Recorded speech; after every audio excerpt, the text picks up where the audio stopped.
ભરૂચમાં 1344 મીટરનો extra dose bridge ₹450 કરોડના ખર્ચે નિર્માણ પામ્યો છે. કેન્દ્ર સરકારની મંજૂરી બાદ ઓક્ટોબર 2014માં આ બ્રિજ બનાવવાનું કામ શરૂ થયું હતું, જે ફેબ્રુઆરી 2017માં પૂર્ણ થયું છે. બ્રિજની વિશેષતા પર નજર કરીએ તો 1344 મીટરની લંબાઈ અને 20.8 મીટરની પહોળાઈ ધરાવતા આ બ્રિજ પર 17.5 મીટરનો 4 લેન રોડ અને 3 મીટરનો ફૂટપાથ બનાવાયો છે. 144 મીટરની લંબાઈના 8 સ્પામ અને 96 મીટરની લંબાઈના 2 સ્પામ સાથે 10 વાય શેપના પાયલોન બનાવાયા છે.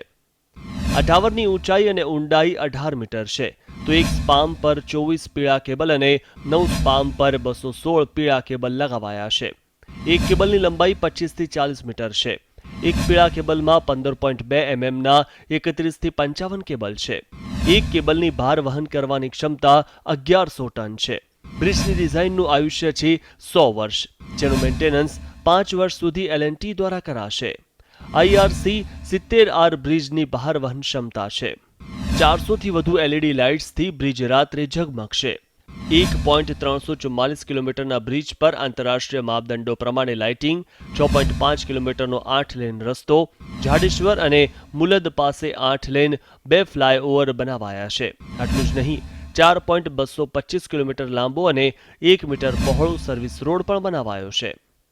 આ એકદમ નવી ટેકનોલોજીથી બનેલો આ બ્રિજ છે, જેની મર્યાદા જેનું આયુષ્ય એમ કહી શકાય L&Tના કહેવા પ્રમાણે એ 100 વર્ષ જેટલું છે. ભરૂચ નજીક હાઈવે પર આ બ્રિજનું નિર્માણ થવાથી મુંબઈથી દિલ્હીને જોડતા મુખ્ય ધોરીમાર્ગ પર ટ્રાફિક જામની ભારે સમસ્યાથી લોકોને મુક્તિ મળશે. ચોમાસાની સિઝનમાં બ્રિજનો માર્ગ બિસ્માર બનવાથી 35 કિલોમીટર લાંબો ટ્રાફિક જામ સર્જાતો હતો.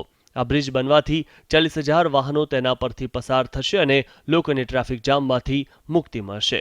બહુ સમસ્યા આવતી હતી, 10-12 કલાક લગીને ટ્રાફિક જામ રહેતા. જે આ બ્રિજ બનાવ્યો છે, જે અત્યારે જે પ્રોબ્લેમ છે ટ્રાફિકના, એ દૂર થઈ શકે છે આ બ્રિજના કારણે. ટ્રાફિક જામની સમસ્યાના નિવારણ ઉપરાંત દેશના સૌથી મોટા બ્રિજની ભેટ મળવાથી ભરૂચવાસીઓ ખુશખુશાલ છે.